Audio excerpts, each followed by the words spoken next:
بسم اللہ الرحمن الرحیم۔ السلام علیکم ناظرین گرامی، قرآن کی تفسیر بیان کرنے والے کہتے ہیں جس وقت اسرائیل علیہ السلام شداد کی روح قبض کر رہے تھے، ان کی آنکھوں میں آنسو جاری تھے اور دل پر رقت کے کیفیت طاری تھی۔ انہوں نے اللہ تعالیٰ سے عرض کی کہ مجھے کسی کی جان نکالتے ہوئے کبھی رحم نہیں آیا سوائے دو لوگوں کی۔ ایک تو وہ عورت جن کی جان میں نے کشتی کے تختے پر نکالی اور اس کا نوزائیدہ بچہ تنہا رہ گیا تھا، مجھے ترس آیا کہ اس بچے کی خبرگیری کون کرے گا۔ اور دوسرا شداد جس نے بڑی آرزوؤں کے ساتھ کثیر دولت اور محنت کر کے ایک بے مثال جنت تیار کرائی، مگر جب وہ اس میں رہنے کی حسرت لے کر آیا تو مجھے حکم ہوا کہ اس کی روح قبض کر لی جائے۔ اللہ تعالیٰ نے اسرائیل سے فرمایا، شداد ہی وہ بچہ تھا جسے ہم نے بغیر ماں باپ کے پرورش کر کے بادشاہت کے درجے تک پہنچایا، اور اس نے اللہ ہی کے مقابلے پر خدائی کا دعویٰ کر دیا۔ صد افسوس کہ تو نے دونوں مرتبہ شداد ہی پر رحم کھایا تھا، اور اللہ بہتر جانتا ہے کہ ظالم کون ہے اور مظلوم کون۔ شداد اور اس کی جنت کا انجام بڑا عبرتناک ہوا، یہ جنت ہی لوگوں کی نظروں سے پوشیدہ ہو گئی۔ شداد کا سارا لشکر ہلاک ہو گیا، جنت کا کوئی محل رہا نہ مکین رہے۔ سونا، چاندی، ہیرے جواہرات اور قیمتی پتھر راکھ کے ڈھیر بن گئے۔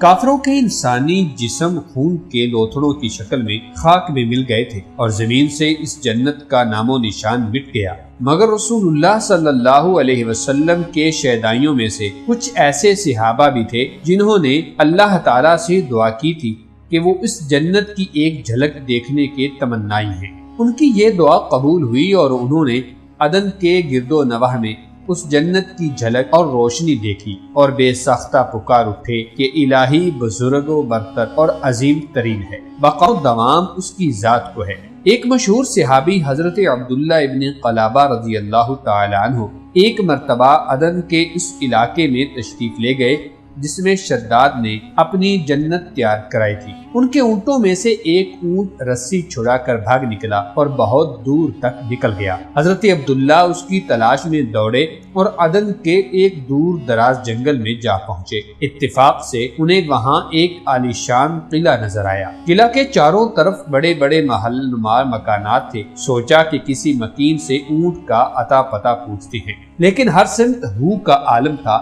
آپ نے اپنی سواری ایک کونے میں باندھ دی اور تلوار میان سے نکال لی۔ کئی مکانوں میں گھومے پھرے، کوئی زندہ بشر ہوتا تو بات بھی تھی۔ کئی مکانوں کو غور سے دیکھا، ان کے دروازوں پر سرخ یاقوت سے مینا کاری کی گئی تھی۔ یکایک آپ کو شداد کی جنت کا خیال آیا جس کی خبر آپ رسول اللہ صلی اللہ علیہ وسلم نے دی تھی۔ یہ خیال آتے ہی بے ہوش ہو کر گر پڑے۔ اسی عالم میں آپ کو شداد کی جنت کا اصلی نقشہ نظر آ گیا۔ ہوش آیا تو آپ کو یقین تھا کہ یہی شداد کی جنت ہوگی۔ آپ کا دل گواہی دے رہا تھا۔ حضرت عبداللہ بن قلابہ نے کچھ جواہرات اور یاقوت اکٹھے کیے، تھوڑی سی زعفرانی مٹی بھی اٹھا کر اپنی چادر میں رکھ لی اور اس حالت میں یمن لوٹ آئے۔ اہل یمن کو سارا قصہ سنایا۔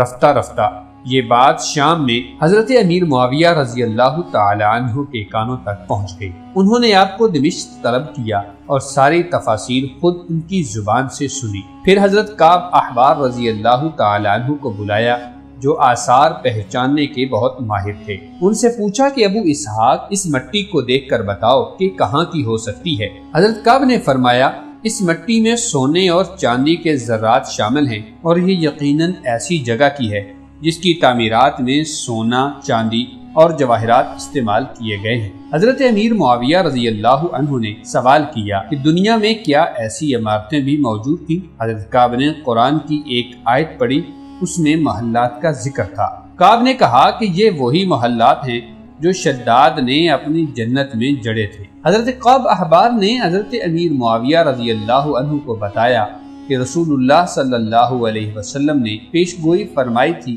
کہ میری امت میں سے ایک شخص اس جنت کو دیکھے گا جس کی رنگت سرخ ہوگی، قد چھوٹا ہوگا، ابرو پر تل ہوں گے، وہ اپنے اونٹ کو تلاش کرتا ہوا اس جنت میں جا پہنچے گا۔ حضرت امیر معاویہ نے حضرت عبداللہ ابن قلابہ سے یہ ساری نشانیاں دیکھ کر انہیں گلے سے لگا لیا، ان کے ماتھے پر بوسہ دیا اور فرمایا، اے ابن قلابہ، تو نے رسول اللہ صلی اللہ علیہ وسلم کی پیش گوئی درست ثابت کر دی۔ تو سچا ہے اور تو نے اس دنیا کے خداؤں کے عبرتناک انجام کی تصدیق کر کے اللہ اور اس کے رسول کے دین کی لاج رکھ لی ہے۔